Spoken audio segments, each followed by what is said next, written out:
Tonight's I-Team report, someone is dead wrong about Chicago's most enduring crime story, the St. Valentine's Day Massacre. After 81 years, a new book challenges the long-held theory of how it happened. Investigative reporter Chuck Addy joining us with more on the story. Chuck? Kathy Ron, since February 14th, 1929, it has been widely accepted that Al Capone was behind the machine gun murders of rival gangsters lined up in a North Side garage. So either mobologists have been mistaken all these years, or the Chicago author of a new book is dead wrong in his contention that a mobster other than Capone was responsible.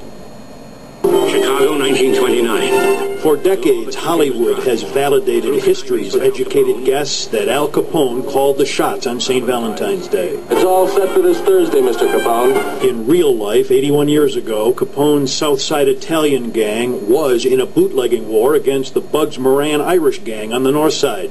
When several hoods dressed as Chicago cops stormed Moran's North Clark Street headquarters and gunned down 7, it was always presumed that Capone ordered the ambush, until this book by Chicago author Jonathan Eig.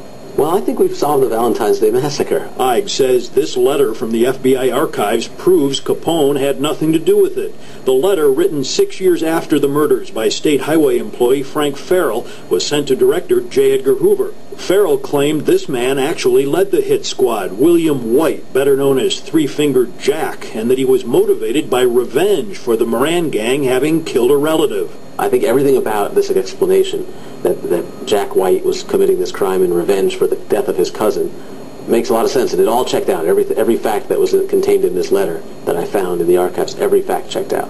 But according to abundant records kept by the Chicago Crime Commission, Jack White was in jail that Valentine's Day. Jack White was in Cook County Jail for 3+ years because he was convicted of killing a police officer. He doesn't get out until July 1929. After being presented with evidence that Three-Fingered Jack White was serving a jail sentence when the massacre occurred, author Jonathan Eig says there is an explanation. According to the letter, he was supposed to have been in jail but was out because he bribed someone to let him go. And then went back in. Apparently. Which would suggest again that Farrell's correct, that he was in Cook County at the time of the massacre and got out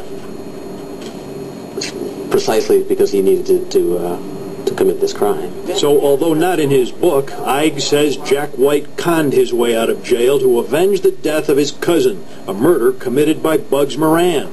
But this ballistics report obtained by the I-Team shows it wasn't Moran who killed his cousin. It was the McGurn gang, a different one altogether. So that's interesting. I didn't see that. I don't want to look like I'm really attacking Eig, but at the end of the day here, the underlying kind of details of it are not true. And then it also doesn't explain any of the known evidence. So as an idea, it pretty well strikes out.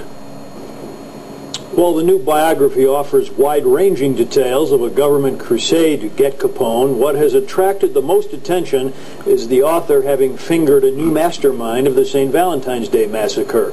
Those were the chapters excerpted by Chicago Magazine just last month in May. But according to the evidence and the experts, there may be a few holes in that new theory. Okay. Chuck, thanks.